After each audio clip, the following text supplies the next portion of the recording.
This as it's been revealed that it's 9 years since the launch of the NATO military operation in what was then Yugoslavia. The campaign was dubbed humanitarian intervention as the alliance's aim was to protect the Albanian population in the Serbian province of Kosovo. Well, in Moscow, members of the youth movement Nashi gathered in front of the Serbian embassy to remember the victims of the NATO operation. The young people lit 89 candles for the number of children who were killed during the bombardments. Activists said the rally was intended to show the bombings and the Balkan War in general were unjustified. Our correspondent Paula Sleer talked to some of the people who lived through that conflict. 9 years ago, 10 member countries of NATO attacked without United Nations permission the state of Yugoslavia. For 78 days, the bombs fell. About 2,500 people died, more than 1/5 of them civilians. For Serbs, the date is a tragic memory in their history. But for Kosovo's ethnic Albanians, the bombardment was the dawn of freedom. Musa Jakova will never forget the night the first bombs fell. He'd returned home to Kosovo 10 months before to fight alongside NATO with the Kosovo Liberation Army.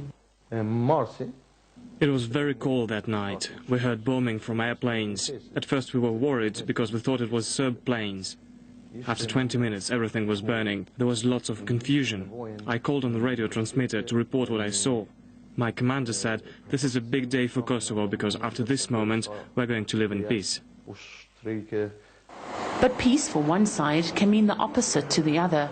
With Russia weak at the time under Boris Yeltsin, the Serbs, in an uneven balance of power, could rely only on themselves and the support of thousands of volunteers to fight back. Albert Andiev takes us on a walk through Belgrade between the ruins of buildings destroyed by the bombs of 1999.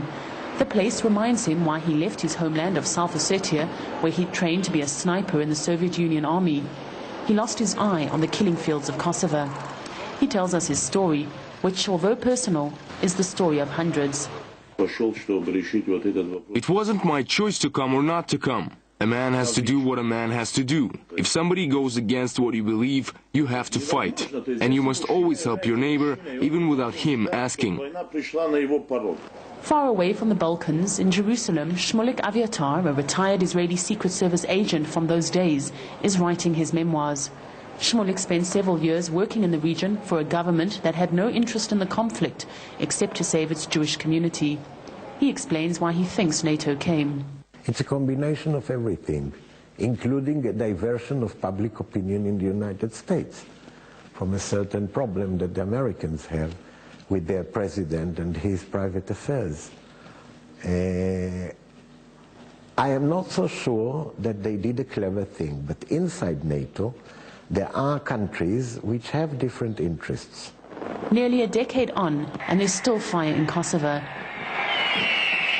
Last month, ethnic Albanians declared independence, but most of the world still hasn't recognized Kosovo as a new state.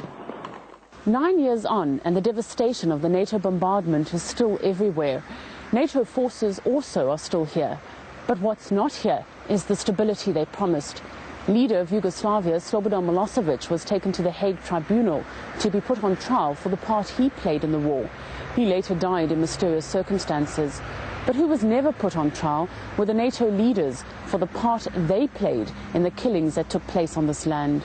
Paula Sleer, Russia Today, Kosovo. Well, we've been asking visitors to our Russia Today website if they think the intervention in Yugoslavia was a mistake. Now, most of you voted think it seems that NATO had no mandate to intervene in the conflict. Almost a third of you say it was a mistake as many innocent people suffered, and 28% think the intervention was justified as it brought stability to the region.